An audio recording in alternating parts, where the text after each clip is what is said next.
Greetings. Can I have your ticket? Oh, you don't have one? No problem. Just click the subscription button below. Come on in. I always get that twisted up, believe it or not. Hey guys, DFG here, Gideon's Flight. I just want to take a moment and I want to comment on the Gillette commercial. Give you a couple of different perspectives. Obviously, the first perspective is that the commercial is being embraced by a lot of people in terms of being very pro anti-masculine toxicity, and in the thought that idea that men are toxic masculinity men is bad, for America, bad for overall society.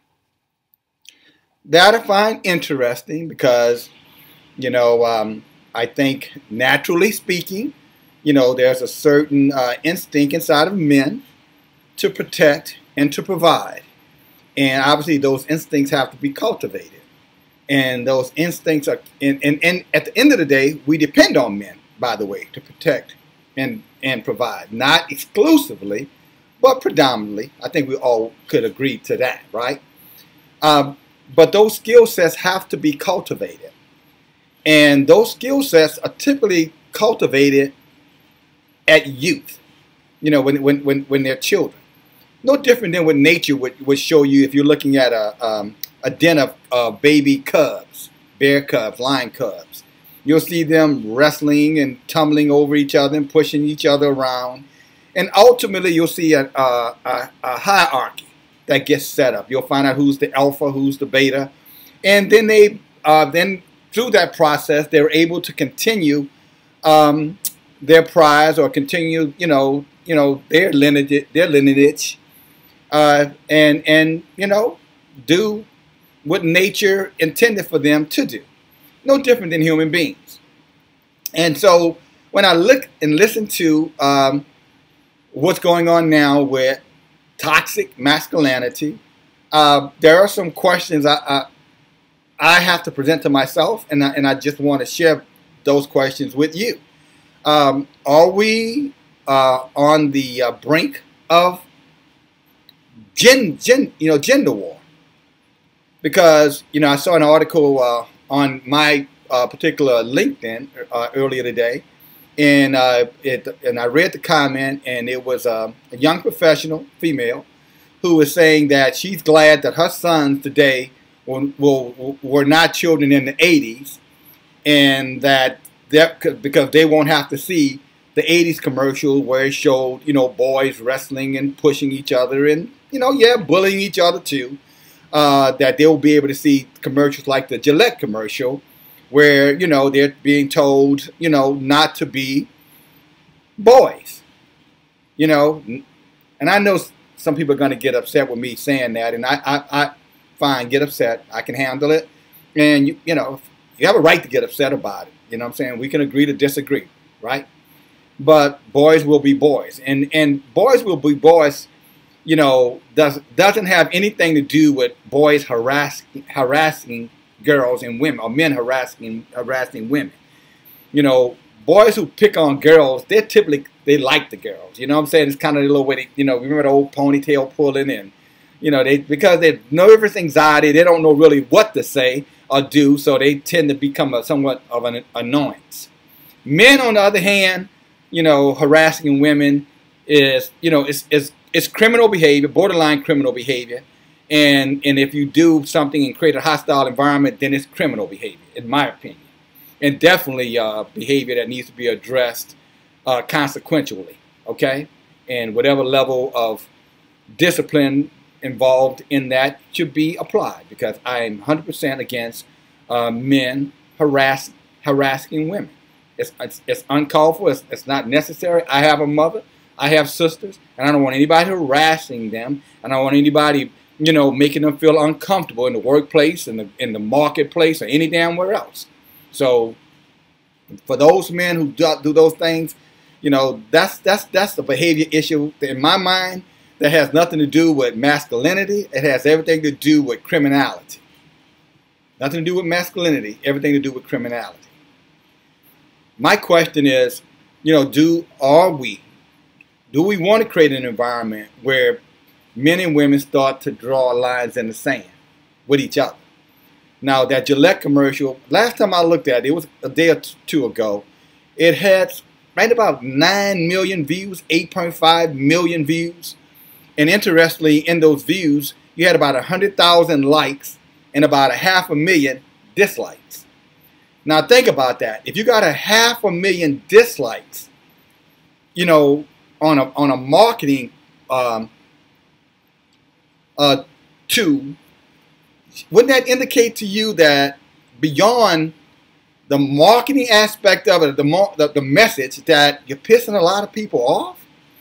And pissing people off are not going to make people feel better about you. Pissing people off is not going to make men feel guilty about themselves. I'm telling you, that's not the way it works. If men get pissed off, men want to defend. Men put up the defense mechanisms. Now, any man out there that's listening to me going to thumb this video up just for that reason alone. When we get pissed off, we put up our defenses.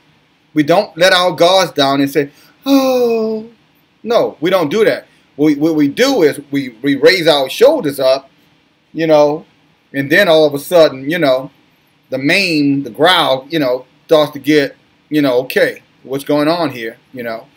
And that's not good.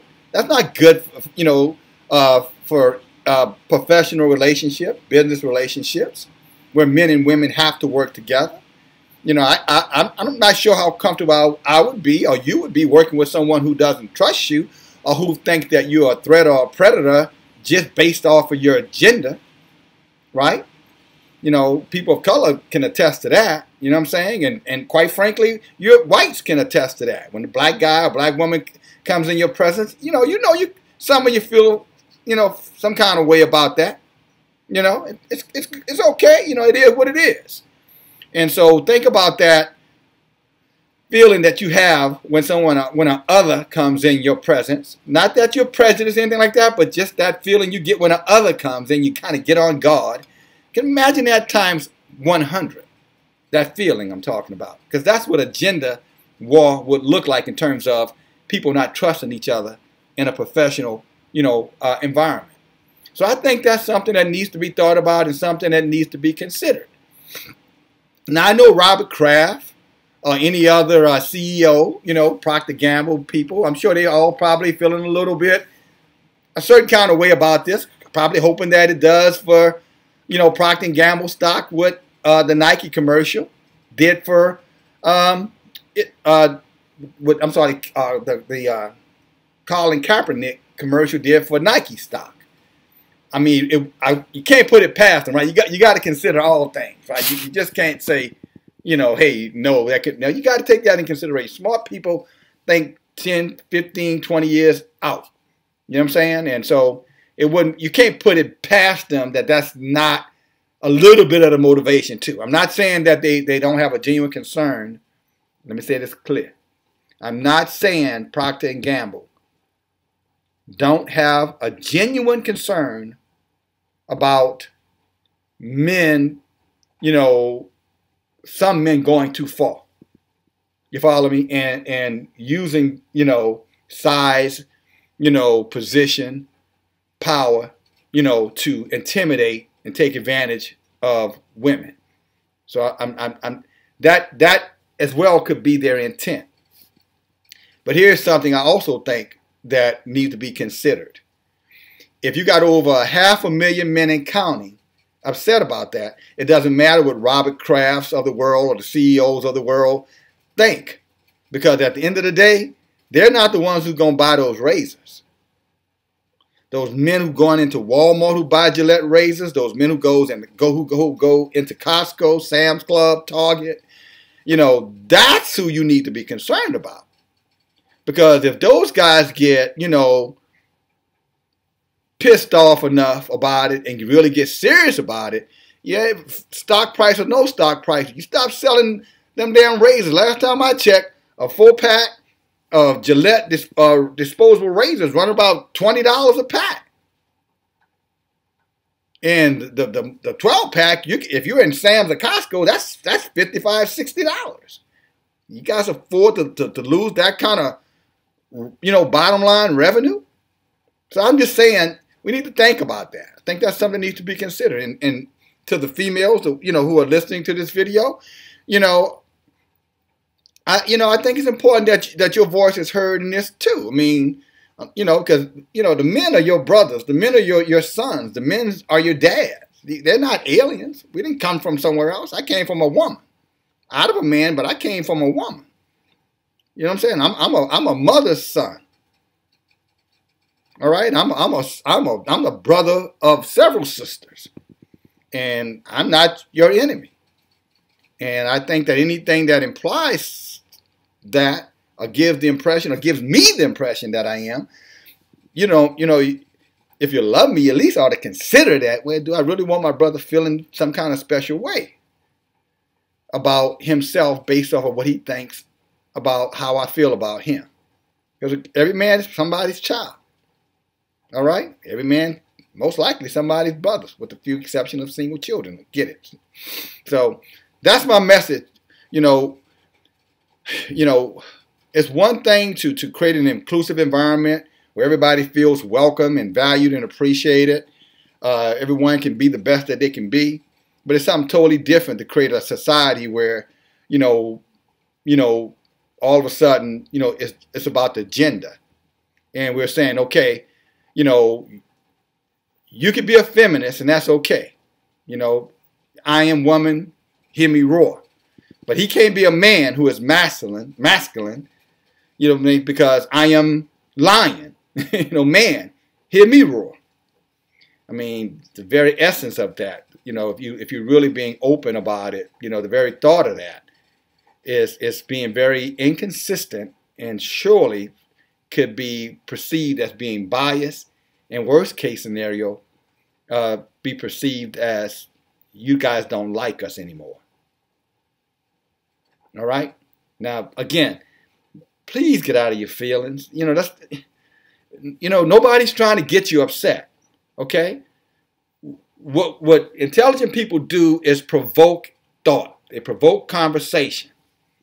And they consider things long term, not just in the short term. Remember, we talked about this before. We need to think about the consequences before we make the decisions.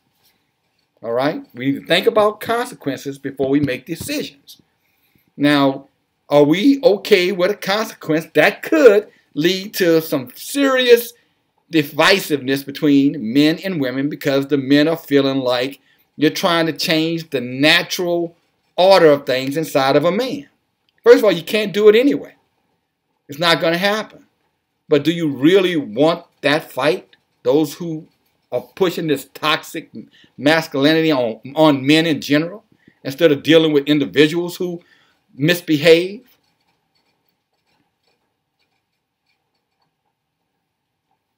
Okay. It's something I think we need to think about and talk about. And, let's not fall for, marketing trickery.